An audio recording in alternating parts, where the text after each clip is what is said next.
လူသားတို့ခေါ်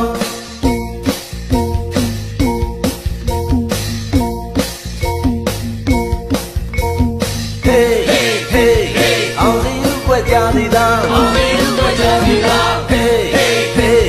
အောင်စုဟောမထုံးစေသာအောင်စုဟောမထုံးစေသာအောင်စီဒီလိုအောင်နဲ့ကြတော့နတ်လူသားတို့ခေါ်